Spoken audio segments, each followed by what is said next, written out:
Hello, BookTube, and welcome back to Essay, and we're going to continue with Arnold Bennett. We've read a few from his Books and Persons, being comments on a past epic, 1908 to 1911.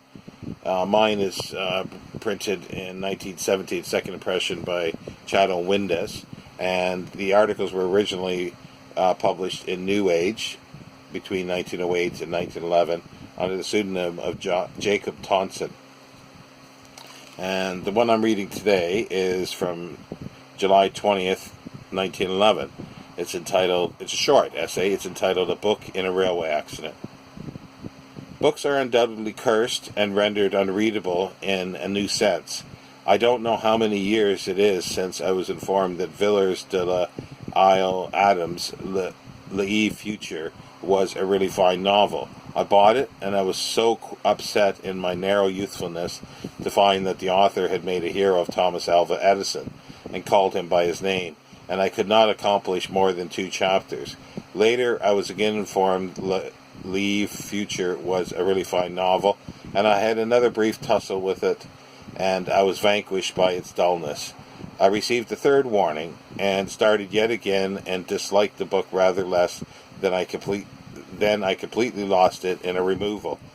After months or years, it mysteriously turned up like a fox terrier who has run off with on an errand of his own. But I did not resume it, and then after another long interval, the idea that I absolutely must read L'Eve Future gathered force in my mind, and I decided that the next time I went away for the weekend, I would take it with me.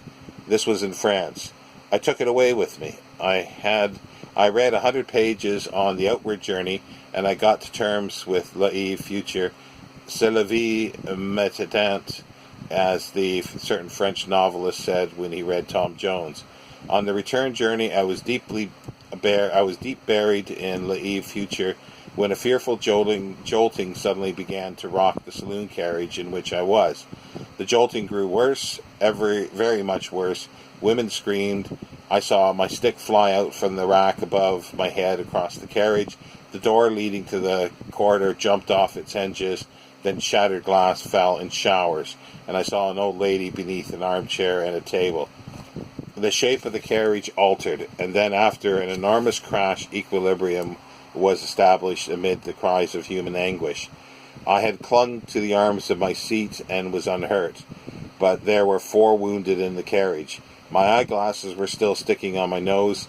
Saying to myself that I must keep calm, I put them carefully away and began to help to get people out of the wreck. It was not until I looked about for my belongings that I saw that the corner of a tender had poked itself into our carriage.